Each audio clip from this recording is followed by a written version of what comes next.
అందరికీ నమస్కారం అండి. కొత్తగా రేషన్ కార్డ్ అప్లై చేసుకోవాలనుకునే వారు ఈ వీడియో అయితే తప్పకుండా చూడండి. కొత్తగా రేషన్ కార్డ్ అప్లై చేసుకోవాలి అనుకునే వారికి అప్లికేషన్ ఫామ్ ఏ విధంగా ఉంటుంది, అప్లికేషన్ ఫామ్ ఏ విధంగా ఫిల్ చేయాలి, అలాగే కావాల్సిన డాక్యుమెంట్స్ ఏంటి అనేది నేను ఈ వీడియో ద్వారా చూపించబోతున్నా. తప్పకుండా వీడియో పూర్తిగా చూడండి. కొత్తగా ఎవరైనా చూస్తుంటే తప్పకుండా మా ఛానల్ని సబ్స్క్రైబ్ చేసుకోండి. మీ ఫ్రెండ్స్ అండ్ ఫ్యామిలీకి తప్పకుండా షేర్ చేయండి. కొత్త రేషన్ కార్డు అప్లై చేసుకోవడానికి అప్లికేషన్ ఫామ్ అయితే ఈ విధంగా అయితే ఉంటుంది.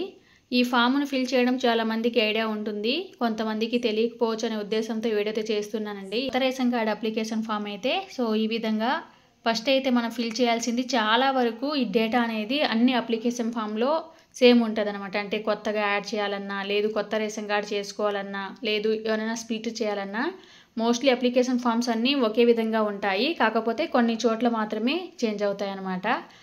ఫస్ట్ అయితే ఎలా ఫిల్ చేయాలి ఏంటి అనేది చెప్తాను. మీకు ఏమైనా డౌట్ ఉంటే తప్పకుండా కామెంట్ చేయండి, రిప్లై అయితే ఇస్తానన్నమాట. కొత్త రేషన్ కార్డు కొరకు దరఖాస్తు ఈ విధంగా ఉంటుంది అప్లికేషన్ ఫాము. ఫస్ట్ అయితే దరఖాస్తుదారి ఆధార్ నెంబరు, ఇక్కడ ఎవరి ఆధార్ నెంబర్ ఎంటర్ చేయాలంటే మోస్ట్లీ లేడీస్దే ఉంటుందండి. ఎందుకంటే రేషన్ కార్డు పెద్దగా లేడీసే ఉంటారు కాబట్టి వాళ్ళు ఎవరైతే కుటుంబ పెద్దగా లేడీస్ ఉంటారో, ఒకవేళ ఏజ్ తక్కువ ఉందనుకోండి, అంటే 18 సంవత్సరాల కంటే ఏజ్ తక్కువ ఉంటే అలాంటప్పుడు రాయకూడదు లేడీస్ పేరు, జెంట్స్ పేరే రాయాలి. ఒకవేళ 18 సంవత్సరాల కంటే ఎక్కువ వయసు ఉంటే అప్పుడు లేడీస్ పేరే ఇక్కడ రాయాలన్నమాట. వాళ్ళ ఆధార్ నెంబర్ రాయాలి, వాళ్ళ పేరు రాయాలి, అలాగే తండ్రి తల్లి పేరు. ఇక్కడ పెళ్ళయింటే భర్త పేరు రాస్తాం, పెళ్ళి కాకపోతే తండ్రి పేరు రాస్తాము. ఇక్కడ పుట్టిన తేదీ, అంటే ఇక్కడ ఆధార్ కార్డు ఎవరైతే రాసామో వాళ్ళ పుట్టిన తేదీ అనమాట, వాళ్ళ డేట్ ఆఫ్ బర్త్ అనేది ఇక్కడ రాయాలి. అండ్ వాళ్ళ ఆధార్లో ఉండే డోర్ నెంబర్ కానీ, లేదు వాళ్ళ ఇంటికి సపరేట్గా డోర్ నెంబర్ ఉంటే ఆ డోర్ నెంబర్ అనేది ఎంటర్ చేస్తాం. ఇక్కడ నివాసము, వాళ్ళు ఏ విలేజ్లో లేదు ఏ వీధిలో ఉన్నారనేది ఇక్కడ ఎంటర్ చేస్తాం. జిల్లా అంటే జిల్లా, మీకు ఇప్పుడు కొత్తగా జిల్లాలు కొన్ని చేంజ్ అయ్యాయి కాబట్టి ఆ జిల్లా రాస్తాము. ఇక్కడ మండలం కూడా మీ వీధి లేదు మీ విలేజ్ ఏ మండలం కిందకి వస్తుంది ఆ మండలం పేరు రాస్తాము. ఇక్కడ గ్రామం లేదా పట్టణం, అంటే టౌనా లేకపోతే గ్రామం ఉంటుంది కదా రెవెన్యూ విలేజ్ అనేసి, దాని పేరు. అంటే ఇక్కడ నివాసం వేరే, ఈ పట్టణం వేరే. కొందరికైతే రెండు సేమ్ ఉంటాయి, కొందరికి వేరువేరుగా ఉంటాయి. అండ్ ఇక్కడైతే లింగం, అంటే ఇక్కడ పేరు రాసాం కదా, ఇప్పుడు దరఖాస్తు పేరు రాసాము, ఈ పర్సన్ మేలా లేకపోతే ఫిమేలా అనేది ఇక్కడ రాస్తాము. ఇంకా కుటుంబ ఆదాయము మన ఇష్టం అనమాట, 50,000, 60,000, 70,000, లక్షలోపు ఎంతైనా రాసుకోవచ్చు. ఇంకా ఫోన్ నెంబరు వీళ్ళు ఇక్కడ పేరు రాసాం కదా ఆ వ్యక్తిదే రాయొచ్చు, లేదు వాళ్ళ ఇంట్లో వాళ్ళది కూడా రాయొచ్చు. అండ్ వృత్తి, ఇక్కడ పేరు రాసాం కదా ఆ వ్యక్తి ఏ పని చేస్తాడు, అగ్రికల్చర్ లేబరా లేకపోతే హౌస్ వైఫా లేకపోతే ఏదైనా పని చేస్తారా అనేది ఇక్కడ రాయొచ్చు అనమాట. రెండో పార్ట్కి వస్తే రైస్ కార్డు కావాల్సిన చిరునామా వివరాలు అని అన్నారు. అయితే జిల్లా, సెక్రటరీ పేరు, ఇంటి నెంబరు, మండలము, వీధి అనేది అన్ని అప్లికేషన్ ఫామ్లో సేమ్ ఉంటుంది. ఆల్రెడీ నేను ఎవరైనా రేషన్ కార్డులో యాడ్ చేయాలంటే అప్లికేషన్ ఫామ్ అనేది ఎలా ఫిల్ చేయాలనేది ఆల్రెడీ ఒక వీడియో చేశాను, మీకు అవసరం అనిపిస్తే తప్పకుండా చూడండి. ఇప్పుడైతే ఈ అప్లికేషన్ ఎలా ఫిల్ చేయాలని చెప్తున్నా.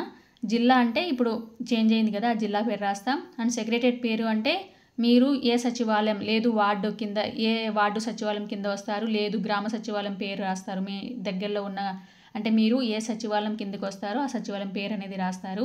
ఇంటి నెంబర్ పైన ఉంది కదా ఆ నెంబర్ రాసినా సరిపోతుంది. అండ్ మండలి లేదా గ్రామము ఏ మండలం కింద వస్తుంది అని రాస్తాము. వీధి లేదా ఇక్కడైతే నివాసం రాసాం కదా ఆ డేటాని ఇక్కడైతే రాయొచ్చు, సరిపోతుంది. ఇక మూడో భాగానికి వస్తే కుటుంబ సభ్యుల వివరాలు. ఇక్కడైతే ఫస్ట్ ఆ పర్సన్ రాసేసాము, ఇక్కడ లేడీస్ పేరు రాసేసింటాం. మోస్ట్లీ ఎంతమంది ఉండాలి కొత్త రేషన్ కార్డు చేసుకోవాలంటే అనేది చాలామందికి డౌట్ ఉంటుంది. మినిమం 2 ఉండాలండి కొత్త రేషన్ కార్డు చేసుకోవాలంటే. ఒక భార్య భర్త 2 ఉంటే కొత్త రేషన్ కార్డు అనేది చేయిస్తారు.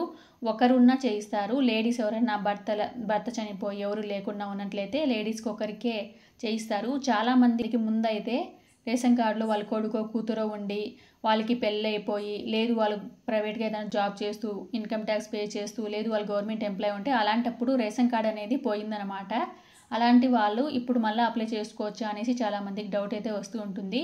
చేసుకోవచ్చు, మీరు ఖచ్చితంగా రేషన్ కార్డుకి అనేది అప్లై చేయొచ్చు. కాకపోతే మీతో పాటు మీ కొడుకు కానీ కూతురు ఎవరైతే ఇన్కమ్ ట్యాక్స్ గవర్నమెంట్ ఎంప్లాయ్ ఎవరో ఒకరు ఉంటారు కదా, వాళ్ళు మీతో పాటు హౌస్ హోల్డ్ మ్యాపింగ్లో ఉండకపోతేనే మీరు కొత్త రేషన్ కార్డు చేసుకోవడానికి అర్హులు. వాళ్ళు కనుక మీతో పాటు ఇంకా హౌస్ హోల్డ్ మ్యాపింగ్లో ఉన్నారనుకోండి, మీరు అప్లై చేసినా సరే అదైతే రిజెక్ట్ అవుతుంది. ఇదైతే గుర్తుపెట్టుకొని అందరూ కూడా కొత్త రేషన్ కార్డు చేసుకోవాలంటే మినిమం 2 ఉండాలి. సో ఆల్రెడీ అక్కడ పర్సన్ పేరు రాసేసి ఉంటాం. సో ఇక్కడ రెండో పర్సన్ అనమాట, అంటే తన భర్త పేరు. అక్కడ లేడీస్ పేరు రాసింటే వాళ్ళ భర్త పేరు రాస్తాం, లేదు అక్కడ జెంట్ పేరు రాసింటే ఇక్కడ వాళ్ళ భార్య పేరు లేకపోతే వాళ్ళకి సంబంధించిన వాళ్ళ పేరు రాస్తాము.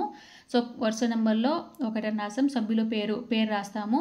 యజమానితో బంధుత్వం, అంటే యజమాని ఉంటారు కదా, అక్కడ రాసిన వ్యక్తి యజమాని అయితే ఆ యజమానికి ఇక్కడ ఈ పేరు గల వ్యక్తి ఏమవుతారు, కొడుక, భర్తన, లేకపోతే కూతురా, కోడల అనేసి వాళ్ళ ఇక్కడైతే బంధుత్వం రాస్తాము. ఇక్కడ పేరు రాసింటాం కదా, ఆ వ్యక్తి పుట్టిన తేదీ ఇక్కడ డేట్ ఆఫ్ బర్త్ రాస్తాము. అన్ని అప్లికేషన్లో నేను చెప్తుంది ఏంటి అంటే ఈ డేట్ ఆఫ్ బర్త్ అనేది చాలామంది ఆధార్ కార్డులో ఓన్లీ ఇయర్ మాత్రమే ఉంటుంది, లేదు 1/1 అనేసి ఇయర్ ఉంటుంది అనమాట. కరెక్ట్ డేట్ ఆఫ్ బర్త్ అనేది మీరు తెలుసుకొని రాయండి. ఎందుకంటే మళ్ళీ ఇప్పటికైతే రేషన్ కార్డులో పేరు చేంజ్ చేయాలన్నా, లేదు డేట్ ఆఫ్ బర్త్ చేంజ్ చేయాలన్నా, డోర్ నెంబర్ చేంజ్ చేయాలన్నా ఆప్షన్ అయితే ఇవ్వలేదు. కొత్తగా మీరు రేస్ కార్డ్ చేస్తున్నారు, అలాంటప్పుడు ఖచ్చితంగా మీ original date of birth, date, month, year 3 కూడా కరెక్ట్గా రాసుకోండి. అండ్ ఆధార్ నెంబర్, ఇక్కడైతే ఎవరి పేరు రాస్తామో వాళ్ళ ఆధార్ నెంబర్ అనేది రాయాలి. ఇలా ఎంతమందిని యాడ్ చేసుకోవాలన్నా కూడా ఇలా ఇదే విధంగా రాస్తాము. అండ్ లాస్ట్లో సైన్ అయితే పెట్టేస్తాము. ఎవరంటే అక్కడ పైన రాసాం కదా, ఇక్కడ పేరు గల వ్యక్తి సైన్ పెట్టచ్చు, లేదు ఇక్కడ రాస్తున్న ఆ పేరు గల వ్యక్తి రాలేదు, వేరే వాళ్ళు వచ్చి అప్లికేషన్ ఇస్తున్నప్పుడు ఆ వ్యక్తి పేరన్నా రాయొచ్చు అనమాట, ఏం ప్రాబ్లం అయితే లేదు.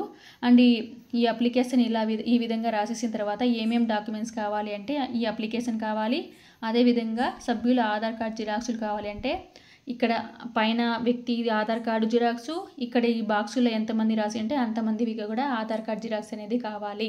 సో ఈ విధంగా మీరు రైస్ కార్డు, కొత్తగా రైస్ కార్డ్ చేసుకోవాలంటే ఈ విధంగా ఫామ్ ఫిల్ చేసి డాక్యుమెంట్స్ ఉంటే సరిపోతుంది. సచివాలయంలో డిఏ గారి దగ్గరికి వెళ్ళి అప్లై చేసుకోవచ్చు.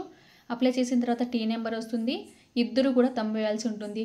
ఈకేవైసీ అనేది ఇద్దరు చేయాలి, ఇద్దరే కాదు, ఇక్కడ పైన ఒక పర్సన్ పేరు రాసింటాం, ఈ బాక్స్లో ఎంతమంది పేరు రాసింటామో అంతమంది కూడా తంబు అయితే వేయాల్సి ఉంటుంది. అలాంటప్పుడే ఆ అప్లికేషన్ అనేది ఈ కేవైసీ సక్సెస్ఫుల్ అయి విఆర్ఓ గారి లాగిన్కి వెళ్తుంది, లేకపోతే వెళ్ళదనమాట. సో ఈ విధంగా మీరు కొత్త రేషన్ కార్డ్ అయితే చేసుకోవచ్చు.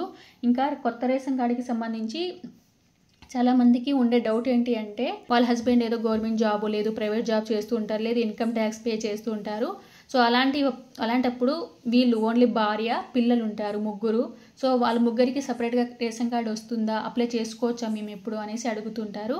చేసుకోవచ్చు. నేను చెప్పేది ఒకటే అనమాట, మీకు ఇప్పటివరకు రేషన్ కార్డు లేకపోతే మీరు రేషన్ కార్డుకి అప్లై చేసుకోవచ్చు. కానీ ఎప్పుడు అప్లై చేసుకోవచ్చు అంటే మీ భర్త కానీ, లేదు మీ కుటుంబంలో ఎవరైతే ఇన్కమ్ ట్యాక్స్, గవర్నమెంట్ ఎంప్లాయీ, లేకపోతే కారు ఉన్నా సరే రేషన్ కార్డు అప్లై చేసుకోవడానికి అనర్హులు.